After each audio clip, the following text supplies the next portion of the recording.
Hello students, कैसे हैं आप सब लोग। उम्मीद करती हूँ सब अच्छे होंगे और स्वस्थ होंगे। मैं Veena Rana ICT virtual class में आपका स्वागत करती हूँ। स्टूडेंट्स, हम पढ़ रहे हैं क्लास 6 की हिंदी और यहाँ हमने प्रीवियस लेक्चर में मल्हार बुक से मैया मैं नहीं माखन खायो बालकृष्ण माँ यशोदा से विनती कर रहे हैं, उनसे अपनी बात मनवाने के लिए कई जो है वो यहाँ पर बातें कहते हैं कि मैंने माखन नहीं खाया है क्योंकि मैं तो सुबह ग्वालों के साथ गायों के साथ चला जाता हूँ और शाम को ही घर आता हूँ। और दूसरी बात वो कहते हैं कि मैं तो बहुत छोटा सा हूँ और मैं उस माखन के बर्तन से कैसे माखन निकाल सकता हूँ। ठीक है, तो यहाँ अंत में श्री कृष्ण कहते हैं कि यदि तुम मेरा विश्वास नहीं करोगी तो मैं अब इस कंबल और तुम्हारा जो गाय है अब कल से मैं गाय चराने भी नहीं जाऊंगा। इस पर माँ यशोदा को हंसी आती है और वो उसे गले से लगा लेते हैं। आज हम इन्हीं पर प्रश्न उत्तर करेंगे, लेकिन एक बार इसको फिर से रिवाइज करेंगे। तो चलिए चलते हैं स्मार्ट बोर्ड पर।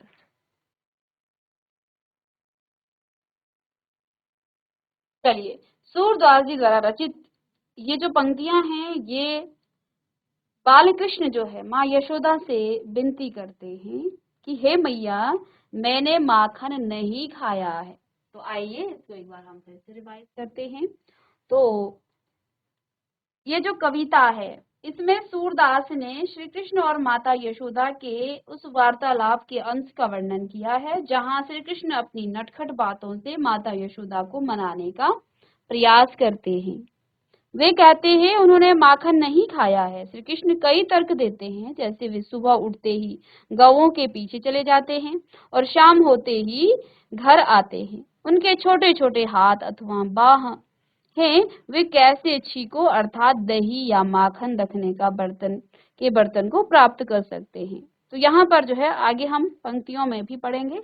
चलिए क्या कहते हैं, मैया मैं नहीं माखन खायो भोर भयो गैयन के पीछे मदवन मोह पठायो चार पहर बंसी वट भटक्यो सांझ परे घर आयो मैं बालक बहियन को छोटो छीको कह विधि पायो ग्वाल बाल सब बैर परे हैं बरबस मुख लपटाए तायो तू माता मन की अति भोरी इनके कहे पति आयो जिय तेरे कछु भेद उपजी हैं जानि परायो जायो ये ले अपनी लकुटी कमरिया बहुत ही नाच नचायो सूरदास तब बिहस जसोदा ले और कंठ लगायो। बाल कृष्ण कहते हैं कि मैया मैं नहीं माखन खायो। हे मैया मैंने माखन नहीं खाया। मैया मैं नहीं माखन खायो। हे मैया मैंने ये माखन नहीं खाया है। भोर भयो गयन के पाछे पाछे मदवन मोह पठायो। कृष्ण कहते हैं कि हे मैया भोर भयो अर्थात प्रातः होते ही सुबह होते ही गयन यानी गांव के पाछे यानी पीछे मधवन यानी ब्रज भूमि के एक वन का नाम है। मैं सुबह होते ही तो गायों के पीछे पीछे मधुवन के वनों में चला जाता हूँ। चार पहर बंसी बट भटक्यू और चार पहर जो है मैं बंसी को बजाता रहता हूँ। बंसीवट अर्थात बरगद का एक पेड़ है जिसके नीचे श्री कृष्ण बांसुरी बजाते थे। सांझ यानी सायकाल और बहियन होता है हाथ बाह। कहते हैं सांझ परे घर आयु मैं तो शाम को ही घर आता हूँ। श्री कृष्ण बहाने बनाते हैं। माँ यशोदा से जो है वो क्या कहते हैं कि हे मैया मैंने तो माखन नहीं खाया है। भोर भयो गयन के पाछे सुबह होते ही तो मैं गायों के पीछे मधुबन के वनों में चला जाता हूँ। चार पहर बंसी वट भटक्यो और बरगद के नीचे पेड़ के नीचे जो हूँ मैं चार पहर तक बंसी बजाता हूँ और सांझ परे घर आयु शाम को मैं घर आता हूँ। मैं बालक बहियन को छोटो। अब कहते हैं मैं तो बहुत छोटा सा बालक हूँ और मेरे जो हाथ है ना वो भी बहुत छोटे हैं। बहियन कहते हैं हाथ या बाह, मेरे जो बाहें हैं वो तो बहुत छोटे हैं। अब यहाँ आप पिक्चर में देखिए, जो ऊपर यहाँ इस पिक्चर में लटकाया हुआ दिख रहा है, इस प्रकार से माखन रखा जाता था ऊपर हाइट में, ऊंचाई में। और इस प्रकार से कृष्ण और उनके मित्र माखन चुराते थे गोकुल में, लेकिन कृष्ण पकड़े नहीं जाते थे। और गोपियां माँ यशोदा के पास आती थी कि तुम्हारे लल्ला ने तो हमारा सारा माखन खा लिया है। अब कृष्ण यहाँ बहाने मार रहे हैं, माँ को अपनी सफाई दे रहे हैं कि हे मैया, मैंने माखन नहीं खाया है। ठीक है, अब मैं तो सुबह सुबह सुबह होते ही मधुबन के वनों में गायों के पीछे चला जाता हूँ। वहां पर 4 पहर तक मैं बरगद के वृक्ष के नीचे अपनी बंसी बजाता हूँ। शाम को मैं घर आता हूँ। फिर आगे दूसरा बहाना क्या कहते हैं, मैं बालक बहियन को छोटो। मैं जो हूँ छोटा बालक हूँ, मेरी बाहें तो बहुत छोटी हैं, मेरे हाथ बहुत छोटे हैं। छीको कहीं भी दे पायो, जो छीको कहता है, जो आप ऊपर आपको दिख रहा है एक मटकी सा, ये छीको है जिसमें माखन रखा जाता है। तो कहते हैं मैं इस छीको को कैसे, इस माखन को कैसे मैं प्राप्त कर सकता हूँ, क्योंकि मैं तो बहुत छोटा सा बालक हूँ। ग्वाल बाल सब बैर परे हैं। ये जो ग्वाल बाल है ना, ये सब मेरे दुश्मन बने हुए हैं। ग्वाल बाल सब बैर परे हैं, ये सब के सब मेरे बैर हैं, मेरे दुश्मन बने हुए हैं। बरबस मुख लपटा, इन्होंने जबरदस्ती मेरे मुख पर इस माखन को लपटा दिया है, मुझे दोषी बनाने के लिए। फिर कहते हैं तो माता मन की अति भोरी है। माता, तुम मन की अत्यधिक क्या हो, भोरी अर्थात तुम बहुत ही सीधी हो, भोली हो। कहते हैं बरबस इन्होंने बलपूर्वक जो है मेरे मुख पर ये माखन लगा दिया है, मुझे चोर साबित करने के लिए कि मैंने ही माखन चुराया है। कहते हैं तू माता मन की अति भोली, तू मन की बहुत ही भोली है। तो इनके इनके कहे पति आयो, तुम इनके कहने पर जो है इसको जो ये कह रहे हैं पति आयो, यानी इसको तुम सच समझ रही हो, विश्वास कर रही हो इनकी बातों पर। जी तेरे कछु भेद उपजी हैं, और यदि तुम्हारे मन में कोई शंका है, कोई शंका जो है उत्पन्न हो रही है, तो क्या करो, जनि पर आयो जायु। ठीक है, तो कहते हैं जिय तेरे कछु भेद उपजी हैं, जानि पर आयो जायो। ले ये ले अपनी लघुटी लघुटी कमरिया। अब कहते हैं अपनी माता को, यदि तुम्हारे मन में मेरे प्रति जो है कुछ शंका उत्पन्न हो रही है कि मैंने ही माखन चुराया है, तो हे माता, ले अपनी कमरिया, लकुटी यानी अपनी लाठी, और कमरिया जो छोटा सा कंबल तुमने मुझे गायों के साथ जाने के लिए दिया था, अपनी लकुटी और कमरिया को, कंबल को पकड़ो। बहुत ही नाच नचायो, बहुत ही नाच नचायो, बहुत बहुत ही नाच नचायो। अब कहते हैं अब जो है मैं तुम्हारे गायों के पीछे बहुत ही नाच नचा, मैं मतलब मैं गायों के पीछे बहुत दौड़ा भागी मैंने कर ली है। सूरदास यानी अब मैं तुम्हारी गायों के साथ भी नहीं जाऊंगा, तब तुम मुझे कैसे कहोगी कि तुमने माखन चुराया है। अब कृष्ण कहते हैं कि इतने के बाद भी तुम्हें विश्वास नहीं हो रहा है कि मैंने माखन नहीं चुराया है। सूरदास तब बेहसी जसोदा लय और कंठ लगाए। सूरदास जी कहते हैं तब माँ यशोदा को हंसी आई, अब और उन्होंने बाल कृष्ण को अपने हृदय से लगा लिया, अपने कंठ से लगा लिया। तो ये जो है एक छोटा सा संवाद माँ यशोदा और बाल कृष्ण के बीच का था, और इसी पर आधारित हम प्रश्न करने वाले हैं। तो चलिए, तो देखिए यहाँ पर कुछ प्रश्न देखिए, मैं माखन कैसे खा सकता हूँ, इसके लिए कृष्ण ने क्या तर्क दिया। तो जब यशोदा मैया ने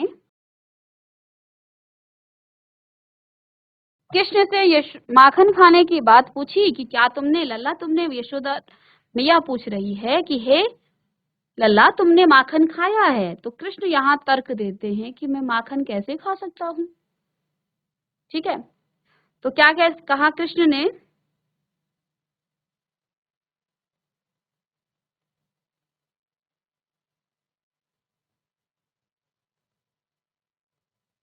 तो यहाँ पर कृष्ण ने क्या कहा कि तुम मुझे पराया समझती हो। अंत में क्या कहा था कि ये ले अपनी लकुट कमरिया।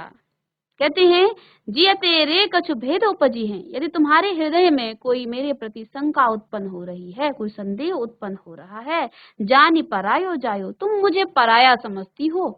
अपनी माता यशोदा से कहते हैं कि तुम मुझे जानी परायो जायो, तुम मुझे पराया समझती हो। फिर कहते हैं ये ले अपनी लकुट कमरिया बहुत ही नाच नचायो, ये अपनी कंबल और लाठी ले, इसको पकड़ ले। ठीक है, अब यहाँ तर्क क्या क्या दिया था? कहते हैं मुझे तुम पराया समझती हो। इस पर माता यशोदा को बहुत प्रेम आता है कृष्ण पर। मेरी माता तुम बहुत भोली हो, ये भी तर्क दिया कि तुम भोली हो, ये लोग झूठ कह रहे हैं, ये लोग जो हैं सब मेरे बैरी हैं, दुश्मन हैं, मुझे यह लाठी और कंबल नहीं चाहिए। फिर कहते हैं मेरे छोटे छोटे हाथ छीके तक कैसे जा सकते हैं। ठीक है,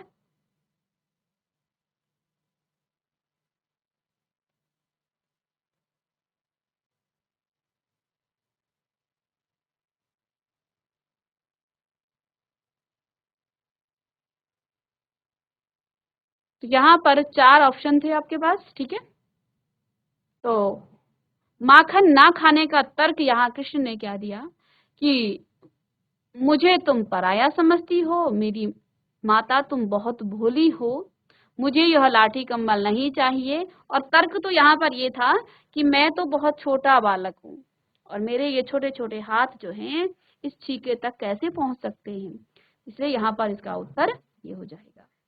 ठीक है, श्री कृष्ण माँ के आने से पहले क्या कर रहे थे? गाय चरा रहे थे, माखन खा रहे थे, मधुबन में भटक रहे थे, या मित्रों के संग खेल रहे थे? तो श्री कृष्ण माँ के आने से पहले माखन खा रहे थे, और माँ ने जब देखा तो कहते मैया मैंने माखन नहीं चुराया है। ठीक है, चलिए अब अपने मित्रों के साथ आपको चर्चा करनी है और कारण बताना है कि आपने ये उत्तर क्यों दिया है। जैसे कि सभी प्रश्न इससे पहले जो हमने प्रश्न किए थे उसमें भी कुछ इसी तरह के प्रश्न आए थे। तो चलिए,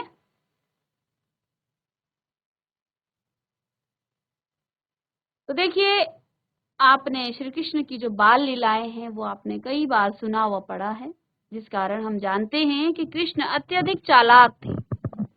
जैसे कृष्ण अपने आप को सही साबित करने को कई तर्क देते हैं, जिससे एक यह एक भी था कि उसकी बाहें और हाथ बहुत छोटे हैं, जो माखन के बर्तन तक नहीं पहुंच सकते थे, तो कैसे माखन खा सकते हैं? और कृष्ण माँ यशोदा के आने से पहले माखन ही खा रहे थे, क्योंकि उनके मुंह पर माखन लगा था, जिसका कारण वे ग्वाल बालों को बता देते हैं। और पद्यांश की शुरुआत ही इस पंक्ति से हुई है कि मैया मैं नहीं माखन खायो, अर्थात कृष्ण से माँ से माखन ना खाने की बात कर रहे हैं। कृष्ण जो है माँ यशोदा से माखन नहीं खाने की बात कर रहे हैं। अब खा ही रहे थे, लेकिन जो है तर्क देते हैं कि मैंने बिल्कुल भी नहीं खाया, मैं तो बहुत छोटा हूँ। अब छोटे बालक करते हैं ना, जब आप बोलेंगे कि ये मत बोलना तो फिर वो ऐसा ही कुछ बोल देते हैं। तो यहाँ कृष्ण जो है तर्क देते हैं कई प्रकार के कि उन्होंने माखन नहीं खाया है।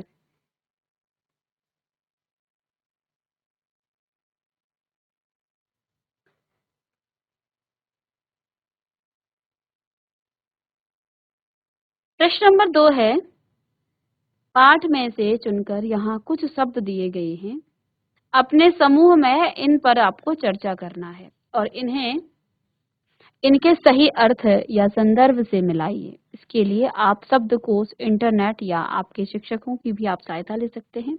चलिए, शब्द है जसोदा, और इधर तो अलग अलग दिए गए हैं। समय मापने की एक इकाई 3 घंटे 1 पहर होता है, एक दिवस में 8 पहर होते हैं, तो ये दूसरा पहर की बात की गई है। जशोदा, पहर, लकुटी, कमरिया, बंसीवट, उसके बाद 5वां है मधुबन, छीको,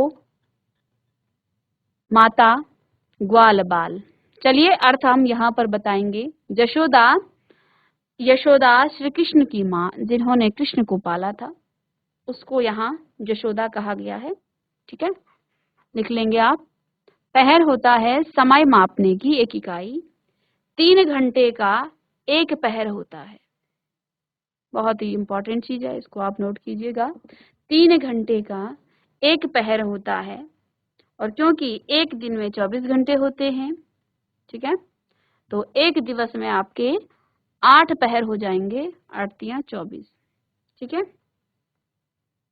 तो एक दिन में आपके 8 पहर होते हैं। ठीक है,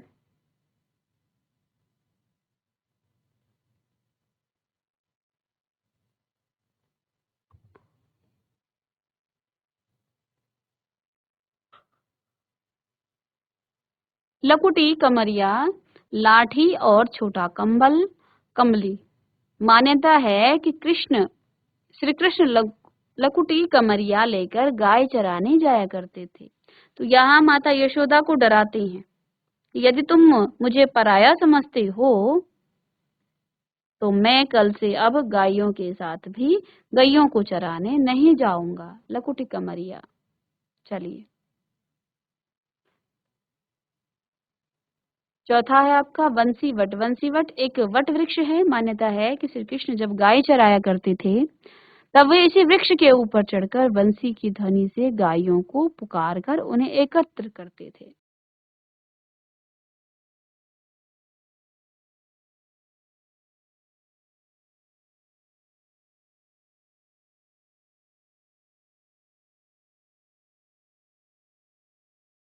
मधुवन मथुरा के पास यमुना के किनारे का एक वन। नेक्स्ट, चीकू गोल पात्र के आकार का, आपने देखा भी अभी पिक्चर में, रस्सियों का बना हुआ एक जाल जो छत या ऊंची जगह से लटकाया जाता है ताकि उसमें रखी हुई खाने पीने की जो चीजें हैं जैसे दूध, दही आदि को कुत्ते, बिल्ली आदि ना पा सके।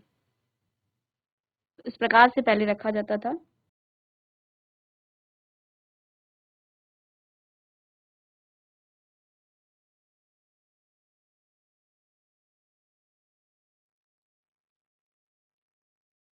चलिए, माता जन्म देने वाली, ये तो आप जानते ही हैं, जननी उत्पन्न करने वाली जननी माँ। ग्वाल बाल गाय पालने वालों के बच्चे जो श्री कृष्ण के साथ गायों के साथ गाय चराने जाते थे। ठीक है संगी साथी, चलिएगा। अब यहाँ पर आपको पंक्तियों पर चर्चा करनी है। पाठ में से चुनकर कुछ पंक्तियां नीचे दी गई हैं, इन्हें ध्यान से आपको पढ़ना है और इन पर विचार करना है। आपको इनका अर्थ समझ में आया, अपने विचार अपनी कक्षा में आपको साझा करना है और अपनी लेखन पुस्तिका में आपको लिखना है। पहला है, भोर भयो गयन के पाछे मदवन मोह पठायो। देखिए, यहाँ कृष्ण यशोदा जी से कहते हैं कि सुबह होते ही तुम मुझे मधुवन में गौओं के पीछे पीछे उनको चराने के लिए भेज देती हो। ठीक है,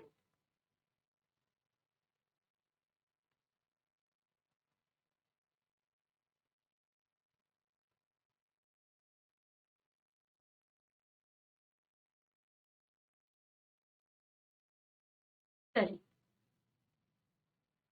नेक्स्ट पंक्तियां। सूरदास तब बेहद जसोदा लय और कंठ लगाए। सूरदास जी कहते हैं कि माँ यशोदा कृष्ण की नटखट बातें सुनकर हंस पड़ती है और उन्हें गले से लगा लेती है। सोच विचार के लिए पाठ को एक बार फिर से पढ़िए और निम्नलिखित प्रश्न देखिए। सूरदास तब बेहद जसोदा, अब अंतिम पंक्तियों में सूरदास जी ने क्या कहा है? वो कहते हैं कि माँ यशोदा कृष्ण की जो बातें हैं वो नटखट बातें, कृष्ण ने क्या कहा, तुम मुझे पराया समझती हो, तुम बहुत भोली हो और ये सब झूठे हैं, इन्होंने मेरे मुख पर ही ये माखन बलपूर्वक लगा दिया है। ठीक है, तो ये बातें सुनकर, उनकी नटखट बातों को सुन करके माता यशोदा कृष्ण को गले से लगा लेती है। अब यहाँ कुछ प्रश्न आपके सोच विचार से हैं, तो पाठ को एक बार फिर से आपको पढ़ना है, यानी जो आपने अभी पढ़े हैं पंक्तियां उनको पढ़िएगा और प्रश्नों के उत्तर ढूंढकर अपनी उत्तर पुस्तिका में आपको लिखना है। पद में श्री कृष्ण ने अपने बारे में क्या क्या बताया? पद में श्री कृष्ण अपने आप को निर्दोष साबित करते हुए माता यशोदा से अपनी सफाई में कहते हैं कि हे मैया, मैंने माखन नहीं खाया है।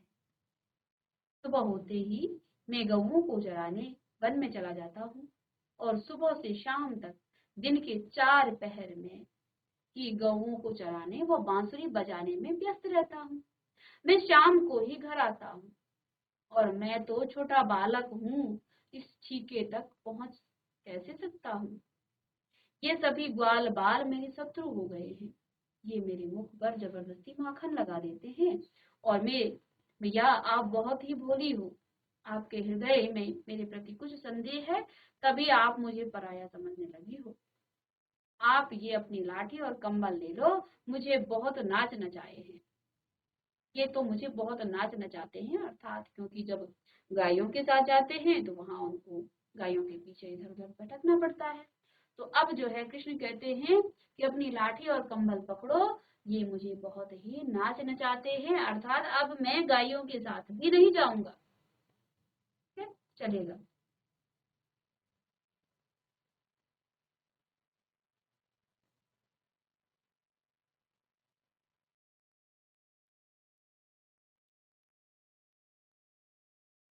चलिए, यशोदा माता ने कृष्ण को हंसते हुए गले से क्यों लगा लिया? अब देखिए, यहाँ कृष्ण जबकि माखन खा रहे थे, माता यशोदा उनकी बातों को सुनकर, उनकी नटखट बातों और चालाकी को देखकर प्रसन्न हो जाती है और उन्हें अपने गले लगा लेती हैं। तो यहाँ कृष्ण जो है बड़ी चालाकी से माता यशोदा को समझाने की कोशिश कर रहे हैं, उनको विश्वास दिलाने की कोशिश कर रहे हैं कि हे माता, मैंने तो माखन नहीं खाया है।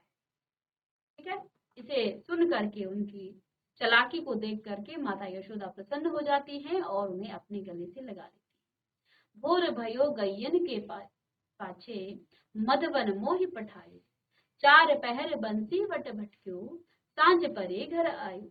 इन पंक्तियों के अंतिम शब्दों को ध्यान से पढ़िए। पठायो और आयो दोनों शब्दों की अंतिम ध्वनि एक जैसी है। इस विशेषता को तुक कहते हैं और इस पूरे पद में प्रत्येक पंक्ति के अंतिम शब्द का तुक मिलता है।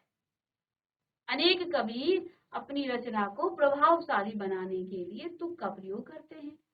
ठीक है, तो यहाँ पर अंतिम आप लाइन देखिएगा, भोर भयो गैयन के पाछे मधुबन मोहि पठायो, चार पहर बंसी वट भटक्यो, सांझ परे घर आयो। यहाँ पर जो है, ये जो अंतिम जो विशेषता इस पंक्तियों की है वो है, इसकी विशेषता को तुक कहते हैं। पूरे पद में प्रत्येक पंक्ति के अंतिम शब्द का तुक मिलता है। पायो, पठायो और आयो, देख रहे हो, ये तुक है। तो इस पूरे पद में प्रत्येक पंक्ति के अंतिम शब्द का तुक आपको मिलता है और अनेक कवि अपनी रचना को प्रभावशाली बनाने के लिए तुक का प्रयोग करते हैं। ठीक है, चलिएगा, इसे भी नोट करें आप।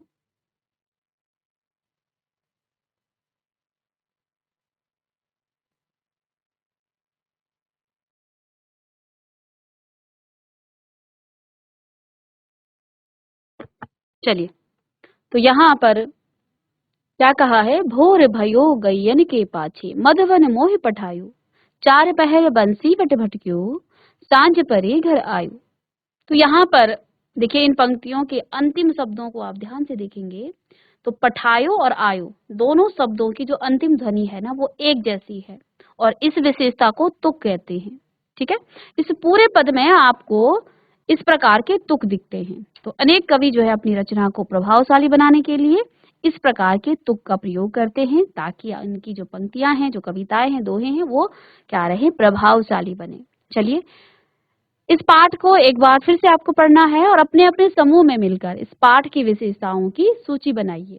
जैसे इस पद की अंतिम पंक्ति में कवि ने अपना नाम भी दिया है, आदि। उत्तर, कविता में माता पुत्र के प्रेम को अत्यधिक रोचक ढंग से प्रस्तुत किया गया है।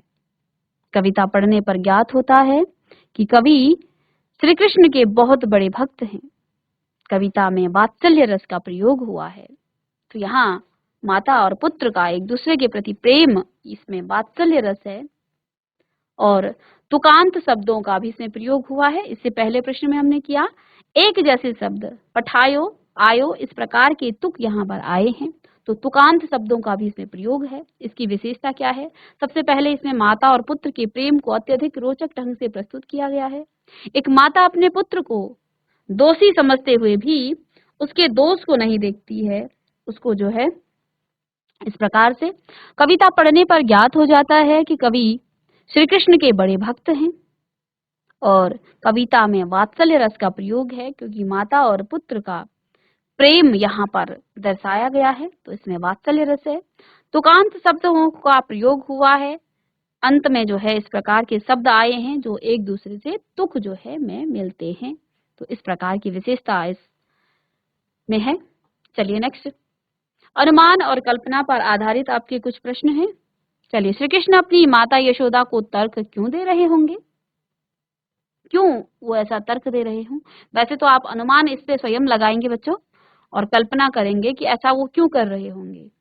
इस पद में कृष्ण के बाल स्वरूप का वर्णन है, और प्रत्येक बच्चा जब गलती करता है तो अपनी गलती को छिपाने की पूरी कोशिश करता है। इसी कारण श्री कृष्ण ने भी माँ यशोदा को तर्क दिए होंगे कि उन्होंने माखन नहीं खाया, ग्वाल बालों ने उनके मुख पर लगा दिया है, ताकि माँ यशोदा उन्हें न डांटे और ग्वाल बालों को डांटे। जब माता यशोदा ने श्री कृष्ण को गले से लगा लिया तब क्या हुआ होगा? तो जब माँ यशोदा ने श्री कृष्ण को नटखट बातों को सुन करके उन्हें गले से लगाया होगा, तो उनका सारा क्रोध समाप्त हो गया होगा और कृष्ण के प्रति उनका प्रेम और अधिक बढ़ गया होगा। शब्दों के रूप में नीचे शब्दों से जुड़ी कुछ गतिविधियां दी गई हैं। इन्हें करने के लिए आप शब्दकोश, अपने शिक्षक और साथियों की सहायता लें। और ये प्रश्न बच्चों आप करेंगे भोर भयो गयन के पाछे, ठीक है। और नेक्स्ट है, तो इस पंक्ति में पाछे शब्द आया है, इसके लिए पीछे शब्द का उपयोग भी किया जाता है। इस शब्द में ऐसे कुछ और, इस पद में कुछ और ऐसे शब्द हैं जिन्हें आप कुछ अलग रूप में लिखते हैं और बोलते होंगे। नीचे ऐसे ही कुछ अन्य शब्द दिए गए हैं, इन्हें आप जिस रूप में भी बोलते और लिखते हैं उस प्रकार से आपको लिखना है। जैसे परे हो गया, तो पर या होने पर, छोटो छोटा, विधि प्रकार या तरह, भोरी रातों काल, तो ये शब्द आपके उसमें है, तो आप स्वयं भी इसे कर सकते हैं। कछु यानी कुछ, फिर ले लेना, ना ही, नहीं, तो ये आपके कुछ शब्द हैं, इनको आप करिएगा। चलिए,